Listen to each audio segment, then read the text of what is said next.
அன்பார்ந்த சபையாருக்கு மனமார்ந்த வணக்கம். அன்பார்ந்த பெரியாருக்கு மனமார்ந்த வணக்கம். வணக்கம் வணக்கம் வணக்கம். உனக்கு என்ன வணக்கம் தெரிவிக்கின்ற நீ நல்லபடியாக வாழ வேண்டும். ஆகட்டும். நேற்று வந்து நானும் நடத்துறோம். நம்ம பெருமைங்க தெரியும். நம்ம பெருமை நம்ம ராவுல அங்கதானே கஷ்டப்படுறோம். ஆமா. நம்ம பெருமை அங்கதானே தெரியணும். நம்ம பெருமைங்க தெரியும். வேற எங்க தெரியும்? லாஸ்ட்ல வந்து ஆம்பளை சிங்கத்துக்கு தான் தெரியும். நம்ம ஆம்பளை சிங்கத்துக்கு தான் தெரியும். எந்த இடம் தெரியும்? டீ குடிக்கிற டீ கடை தான் தெரியும். ஓ டீ சாப்பிடுறா டீ கடை தான் தெரியும். டீ கடை தான் நம்ம பெருமை தெரியும். எப்படி? நேற்று ராத்திரி மேல ஆட்டோ பாத்துருப்பாங்க. ஆட்டோ பாத்துருப்பாங்க. ஆமா. பாத்துட்டு யாரா டீ கடைக்கு போவாங்க. நேரா டீ கடைக்கு போவாங்க. டீ குடிச்சிட்டு பேப்பர் படிப்பாங்க. டீ குடிச்சிட்டு பேப்பர் படிப்பாங்க. பேசுவாங்க. திருநாமலை சாய் நம்ம வச்சுப்பா. ஏதோ நம்ம குலதெய்வத்தை நம்ம வழிபட்டோம். நம்ம பாவராம சாமியை கும்பிட்டோம். ஏதோ நம்ம திருவண்ணாமலை சேகரிக்கப்படி வந்தது. ஏதோ நல்லபடியாக நாடகம் நடத்தி கொடுத்தாங்க. அந்த மாதிரி உட்காந்து பேசுவாங்க. பேசுவாங்க. அதான் நம்ம தாய்மொழி பேசுவாங்க. அவங்க எங்க பேசுவாங்க? தண்ணி குடிக்கிற பயப்பாடு பேசுவாங்க. டீ குடிச்சிட்டே இருப்பாங்க. நீ அந்த வழியா நீ போவ. ஆம்பளை சீங்க பேசுவாங்க. அந்த டீகல்ல பேசிட்டே இருக்கும்போது அந்த வழியா நான் போவேன். நீ போவ. போன வழியா உடனே தலைய கட்டி உடனே கட்டிக்காரு. உனக்கு சாவியா கிடையாது கட்டிக்காரு. நீ வந்துட்ட. ஏன்னா அவங்க பேசும்போது நீ போவோம். என் தலைய கட்டுன உனக்கு 100 ஆயிடுச்சு. அப்படி பேசி தம்பி கெட்டிக்காருக்கு ஒரு டீயை பாலை போட்டு கொடு. ஒரு டீயோ காப்பியோ போட்டு கொடு அப்படின்னு சொல்லுவாங்க. அப்படின்னு பெஞ்சில உட்காரிச்சு ஒரு டீ காப்பி வாங்கி கொடுப்பாங்க. ஏன் நம்ம நாடகம் அவங்க மனசுக்கு பிடிச்சதுனால கூத்த அவங்க மனசுக்கு பிடிச்சதால டீ காப்பி வாங்கி தராங்க. டீயா பாலை வாங்கி தராங்க. ஆமா. அதே நம்ம நாடகம் அவங்க மனசுக்கு பிடிக்கலாம். என் தலைய கண்ட உடனே அது வராது வருவா. அவன் தாம்பா இந்த மாதிரி ராத்திரி ஃபுல்லா பூத்திட்டு எல்லாம் பாருப்பா பரவாயில்லப்பா. அப்படி பேசுவாங்க. பெருமையா பேசி உட்கார வைப்பாங்க. ஆம்பளை செய்யலாம். நம்ம உட்கார தாய் குலம் அவங்க பேசுவாங்க. எப்படி? தண்ணி பிடிக்கிற பைப்பாண்ட பேசுவாங்க. பேசினே இருப்பாங்க. தண்ணி பிடிச்சிட்டே இருப்பாங்க. அந்த வழியில பல்லு வலிக்கிட்டே போவேன். எம்மா ஒரு சொம்பு தண்ணி குடியம்மா. தண்ணி குடி. அப்படி கேட்பேன். என்ன கேட்டுக்காரு? உனக்கு போய் ஒரு சொம்பு தண்ணி கேட்கிறேன். என் ஊருக்கு தண்ணியே பஞ்சமாதாலும் பரவாயில்ல. இந்த ஒரு அடிச்சடி தண்ணியா எடுத்துக்க. ஒரு அடிச்சட்டி தண்ணியா எடுத்துக்க. அப்படின்னு ஒரு அடிச்சட்டி தண்ணி ஊத்தி வைப்பாங்க. நம்ம நாடகம் மனசுக்கு பிடிச்சதுனால ஒரு அடிச்சடி தண்ணி. ஆனா நம்ம நாடகம் மனசுக்கு பிடிக்கல. நம்ம கூத்தவங்க மனசுக்கு பிடிக்கலனா மூணாவது பொம்பளை சீண்டி யாடி அக்கா ஆட்டக்கார டாடாச்சில திபுத்திபுன்னு வந்து இறங்கினானுவோ. டாடாச்சில திபுத்தி இறங்கினாங்க. வார்த்தை இந்த வீட்டுல உட்காந்து பெருமையா அடிச்சுட்டு யாடி அக்கா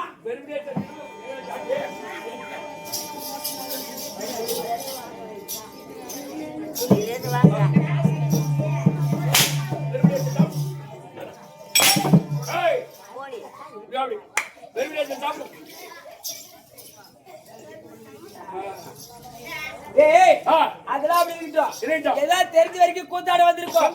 நாங்க நடத்தக்கூடிய நாடகத்தில் பிள்ளை ஏற்படாம போகலாம்.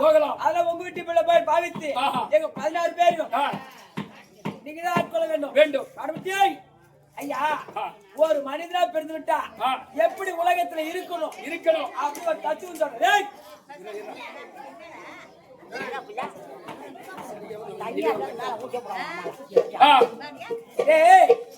எறும்பின் சுறுசுறுப்பும் எருதின் உழைப்பும் நாயின் நன்றியும் மானின் விசுவாசமும் காக்கை கூட்டுறவும். என்ன புரியுதா? ஓஹோ, எப்படியா? ஒண்ணு புரியலையா? ஒரு மனிதனா பிறந்துட்டா எப்படி இருக்கணும், எப்படி இருக்க வேண்டும் அப்படின்னா எப்படி? எறும்பு போல சுறுசுறுப்பா இருக்கணுமா? ஒரு மனிதனா பிறந்து விட்டால் எறும்பு போல சுறுசுறுப்பா இருக்க வேண்டும். அது எப்படி? பகல்ல நல்லா பல நோண்டி நல்லா போய் அந்த தீயை சேமிக்குதோ. ஆனா வெயில் டைம்ல கம்போ கேவுரோ கொண்டு வந்து அது எப்படி மண்ணில சேமித்து வைக்குதோ அத போல கஷ்டப்பட்டு பணமா எந்த பொருள் சேமிச்சு வைக்கணும், சேர்த்து வைக்க வேண்டும். ஏன்னா மழை காலத்துல அப்பதான் அந்த எறும்பு உட்கார்ந்து சாப்பிடும். உள்ளார போய் உட்கார்ந்து சாப்பிடும். எதுக்கு ஓட்ட போடுறது? எறும்பு அது உள்ளார ஊடு கட்டி வச்சுக்குதான். அது சாப்பிடுற பொருளை சேமிச்சு வைக்குதான். அந்த கம்போ கேவுரோ சோளமோ சேர்த்து வைக்கும். மழை காலத்துல எங்கேயும் சாப்பாடு கிடைக்காது, வெளியே வர முடியாது. அதனால எறும்பின் சுறுசுறுப்பு எறும்பு போல சுறுசுறுப்பா இருக்கணுமா? இருக்க வேண்டும். எந்த வேலையா இருந்தாலும் சுறுசுறுப்பா செய்ய வேண்டும். பள்ளி காட்டுப்பாரு. ஆனால் எருதின் உழைப்பும் அந்த மாடியபடி பொழுதுக்கும் 6 மணிக்கு வரைக்கும் மாட்டை பூட்டுவாங்க. ஏர் பூட்டுவாங்க. ஏர் பூட்டுவாங்க. கோயிலுக்கு ஏர் ஓட்டுவாங்க. 6 மணி வரைக்கும் பொழுதுக்கு ஏர் ஓட்டுவாங்க. அரம்பு ஓட்டுவாங்க. அரம்பு ஓட்டுவாங்க. திரும்பி சாப்பாடுக்கு மாட்டை அவுத்து விடுவாங்க. ஆனா ஓட்டிட்டு வந்து மாட்டை அதை கட்டுத்தல கட்டிட்டு தோடு தண்ணி காட்டி கட்டுத்தல கட்டி வைக்கல் போடுவாங்க. அந்த காலத்துல வண்டிதான் பெருமை. ஆமா. ஆனா வீட்டுல ஒரு வகுத்தல் ஒண்ணு வந்துரும். பிரஸ் ஒண்ணு வந்துரும்.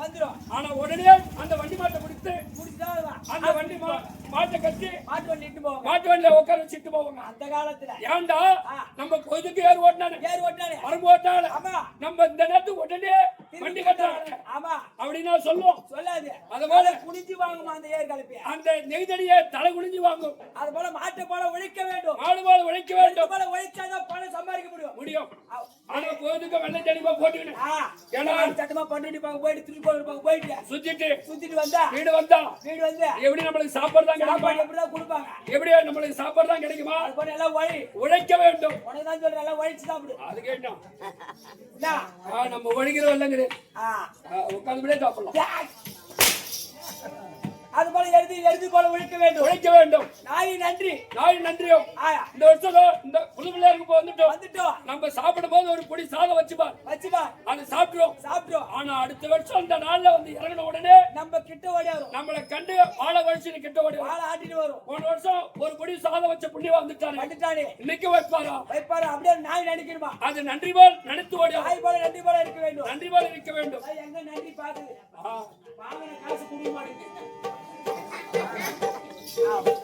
அம்மா ஊரமோட காசு வாங்க வேண்டாம். தர வேண்டாம். எவ்வளோ கேளா? எவ்வளோ? 4 ரூபாய். தருவா. அது போல நாய் போல நன்றி விசுவாசமா இருக்க வேண்டும். மாடின் விசுவாசம். ஆமா. காட்டுல 5 படித்த 5 அறிவு படித்த மாடுதான். மாடு எப்படி இருக்கும்? கும்பலா தான் இருக்கும். ஒரு மனம் இருக்காது. கும்பலா இருக்கும். ஆனால் 4-5 மானம் ஒன்னா சேர்ந்து ஆனா திசை பிரிந்து அதை தலை வச்சு படுக்க வேண்டும். ஆமா. ஒரு திசைக்கு 4-5 பிள்ளை இருக்குதுன்னா மானுக்குதுன்னா 4 திசை அப்படியே பிரிஞ்சுதான் படுக்கும். கண்டிப்பா. ஆனா ஒரே முகமா வச்சு படுக்காது. அது ஒத்துமையா இருக்கும். அதுபோல மானு விசுவாசமா இருக்கணும். காக்கை கூட்டணும். காக்கா வந்து கும்பலாதான் இருக்கும். ஒரே ஒரு சாதத்தை ஒரு புடி சாதம் ஒரு மெத்த மேல போய் சாதத்தை வச்சுப்பா. ஒரு புடி சாதம் வச்சுட்டா அதனுடைய வாசலை காக்கா எடுத்து அப்படி கூப்பிட்ட உடனே அனைத்து காக்கா வந்து ஒரு 4-5 காக்கா சேர்ந்த பிற்பாடுதான் ஆளுக்கு ஒரு வாழை அள்ளி ஓடும். நம்ம மட்டும் சாப்பிடக்கூடாது. இனத்தார் எல்லாம் வந்து சாப்பிடட்டும் அப்படி நினைப்பாங்க. விட்டு போடும்போது தூங்கின கடை ஒண்டியா போய் கோயில சாப்பிட்டு வர ஏன் கூட்டு சாப்பிட போட்டேன் எங்கடா கிடைக்கிறது ஒரு பக்கமா போட்டாடுங்க. கிடைக்குன்னு ஆசைப்படு. நம்மளே திருட்டு வயிற்று ரப்பிட்டு அது போல ஒரு மனிதா பிடிச்சா இந்த 6 அறிவு படிச்சாங்க போது எருமின் சுறுசுறுப்பு உழைப்பு நாய் நன்றியும் ஆதி விசுவாசம் காக்கை கூட்டுறவும் இத பார்த்தா காக்கா எப்படி ஒத்துமையா இருக்கின்றதோ அது போல அந்த புது பிள்ளையார் குப்பத்தில் இருக்கக்கூடிய மக்கள் ஒத்துமையா இருந்தாதான் இன்னைக்கு எப்படி பாவாடை 2 நாளா கும்பிட்டோமோ அது போல வருடம் 360 நாளும் 360 நாளும் ஒத்துமையா இருக்க வேண்டும். அந்த காக்கா மேல கூட்டுவா இருக்க வேண்டும். கண்டிப்பா ஒத்துமையா இருந்தாதான் எவ்வளவு கஷ்டம்னாலும் உள்ள இருக்கலாம். கண்டிப்பா. ஆனா ஒரு விசேஷம் போது ஒத்துமையா சேர வேண்டும். அந்த காக்கா போல நம்ம கூட்டமா இருக்காங்க. வருஷம் தெருவுக்கு வைக்கிறாங்க, பாடுறாங்க, திருவிழா கொண்டாடுறாங்க.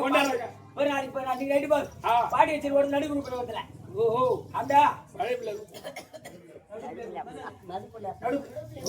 ஒன்னே தெரியா அப்படி 50 வருஷமா குடும்பம் நடத்துறீங்க தெரியுதா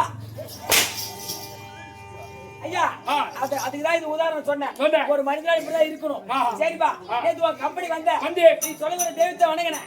ஆமா, நேத்து அந்த விநாயகர் பெருமானை வணங்கினேன். அந்த விநாயகர் வேலைக்கு வந்தாரா? விநாயகர் பெருமாள் ஆலயத்தில் ஏந்து வந்து பூபதிய நல்லா இருந்தா சொல்லுவாரு. அப்படி இல்லப்பா, நீ பக்தியா தானே வணங்கின. நேத்து குளிச்சு வந்து பக்தியா தான் வணங்கினேன். குடிச்சிட்டு வந்தா பக்தியா வருவேன்.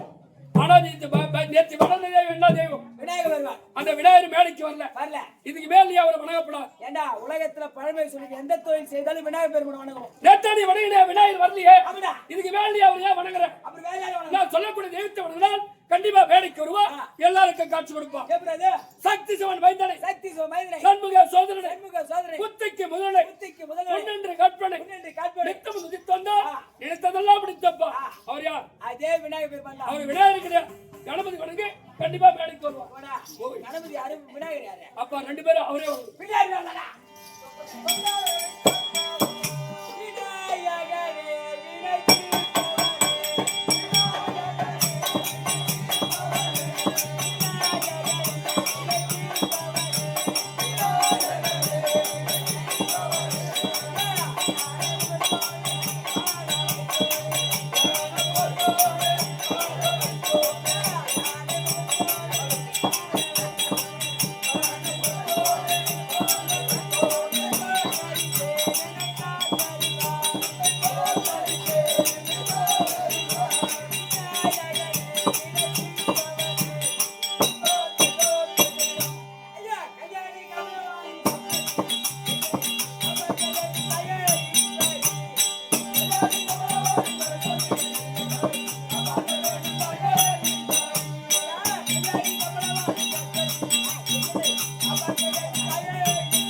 ஏய் மணிவண்ணா வாங்க ஐயா வணக்கம் வணக்கம் தம்பி வணக்கம் சேதுமலை தமிழா வேண்டிய விட்டது ஆனா இன்னைக்கு அத்தோடு நாடகத்தில் விளக்கம் வேண்டுமான தெய்வமெல்லாம் வேண்டியாகி விட்டது இன்று நடத்தக்கூடிய நாடகத்தின் விளக்கம் தேவை இது என்ன ஊரு புது பிள்ளையார் குப்பத்துல ஊரு கேட்டு இங்கே சொல்றேன் உங்களுக்கு தெரியாத கேட்கலாம் எனக்கு தெரியாதா ஆட்டுக்கு தெரியாதப்பா வாசப்பா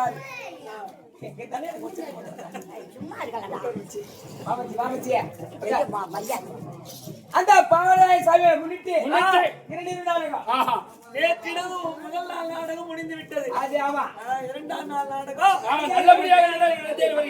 ஆமா பாவாடராயனுடைய திருவிழாவை முன்னிட்டு நடைபெறுகிறது இல்லையா தம்பி இளைத்தவர் கருள் கொடுக்கும் ஈசனுடனே நடிக்கும்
பாவாடராயனுடைய அன்னை அவங்க தாய் அங்காள பரமேஸ்வரி அங்காளம்மா பூவாடைக்காரி இந்த உலகத்துக்கெல்லாம் ஒரே தாய் இல்லையா உலகத்துக்கெல்லாம் ஒரே தாய் யாருன்னு கேட்டா அந்த அங்காள பரமேஸ்வரி அங்காளம்மா இந்த மகமாரி அம்மா இல்லையா தம்பி உலகத்துக்கெல்லாம் ஒரே தாய் சொன்னா ஏன்னா எல்லா ஊர்லயும் மாரியம்மன் கோயில் இல்லாத இருக்குமா இருக்காது அந்த ஊருமே இருக்காது 2 ஊரா இருக்கு 4 தேர்வா இருக்கு 40 தேர்வா இருக்கு அதானே ஒரு 3 செக்கல் நட்டு வச்சு மஞ்சள் குங்குமம் கொட்டி ஒரு சொம்பு கூட வச்சு வேப்பலை வச்சு மஞ்சள் குங்குமம் கொட்டி கல்பரி ஏத்தி நம்ம ஊர் மகமாரி அம்மன் இதாண்ட நம்ம கையெழுத்து மாரியம்மன் பின்னுக்கு சாமி கும்பிடுவோம் இல்லையா அந்த அம்மனை வழிபடுவாங்க ஆனா அந்த அம்மாவுக்கு ஒரு பட்ட பேரு உண்டு தம்பி நேத்தே சொல்லிட்டு பாயாடி பேர் உனக்கு பட்ட குறை தீர் எனக்கு பாயாடி பேர் உனக்கு ஆயிரத்தி தட்டம் போய் பேசுவேன் உன் ஆலயத்தில் அழகு கண்டு ஆயிரத்தி தட்டம் போய் பேசுவேன்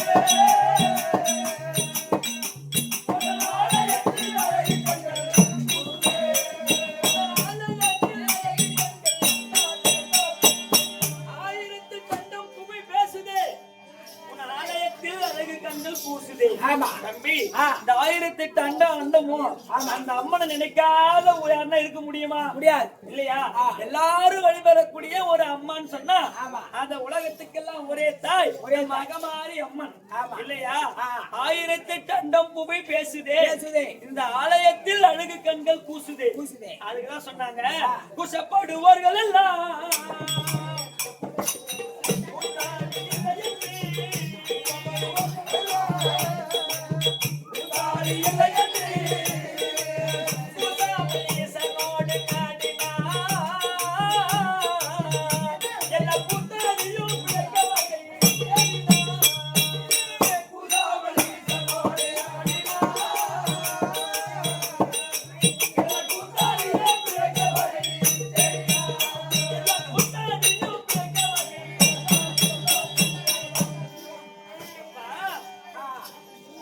சிதம்பரத்துல கனக மேடையில சிதம்பரத்தில் கனக மேடையில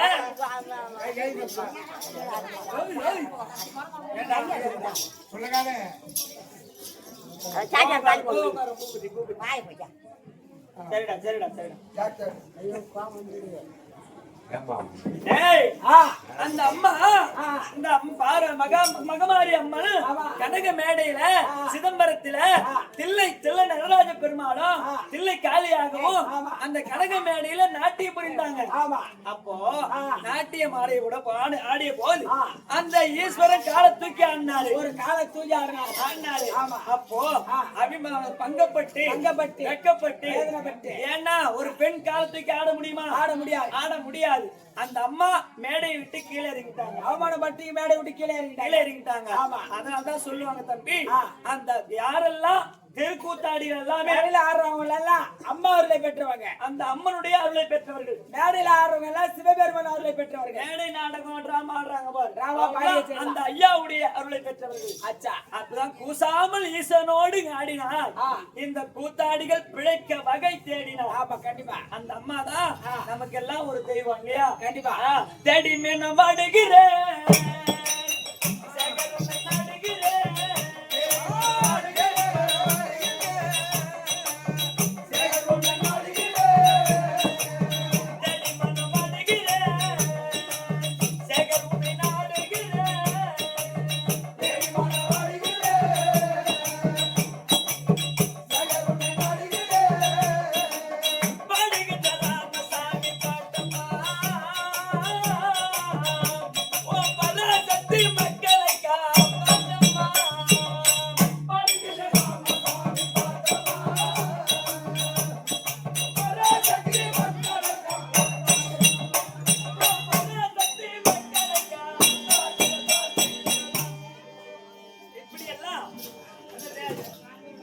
ராமசாமி நாடக ஆசிரியர்.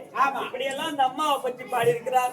அவரை போல் நாம் கற்றவர் அல்ல, தெரிந்தவர் அல்ல, ஏதோ எங்க சிற்றறிவு கட்டியவர் நாடகத்தை நடத்தபடியா வந்திருக்கிறோம். இந்த நாடகத்திலே எவ்விதமான குற்றங்கள் இருந்தாலும் தங்கள் வீட்டுல ஒரு பிள்ளை தவறு செய்துட்டா எப்படி மன்னித்து காத்து ரட்சிக்கின்றீர்களோ அதே போல எங்க 16 பேரையும் தங்கள் வீட்டு பிள்ளையாக பாவித்து மன்னித்து காத்து ரட்சிக்க வேண்டும். அப்படி என்று இரு கரம் தூக்கி சிறந்தாய்த்தி வணங்குகின்றேன். வணக்கம்.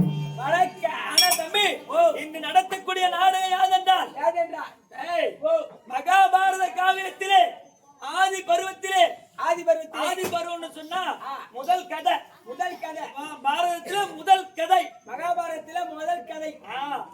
அம்பாள் அம்பிகை அம்பாலிகை திருக்கல்யாணம் என்னும் பரசுராமர் பீஷ்மர் சண்டை. என்ன நாடகம்? அம்பாள் அம்பிகை அம்பாலிகை திருக்கல்யாணம் என்னும் அந்த பரசுராமர் பீஷ்மாச்சாரி சண்டை. அந்த அம்பை சபதம் கல்யாணம் பண்ணி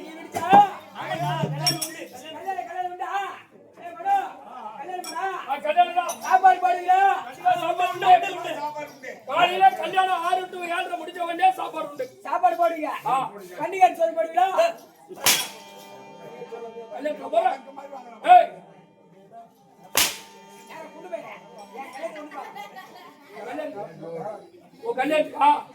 உன் கல்யாணத்துக்கு போடலாம், அங்க போடுவாங்களா? என் கல்யாணத்துல கஞ்சிதான்.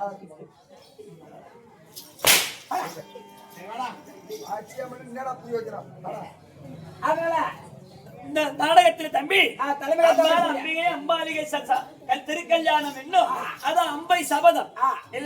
நாடகத்திலே தலைமையகத்தினால் விளங்கி வரக்கூடிய அந்த காசி நாட்டு மன்னன், அந்த காசி மன்னன் தற்பான்.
போதாது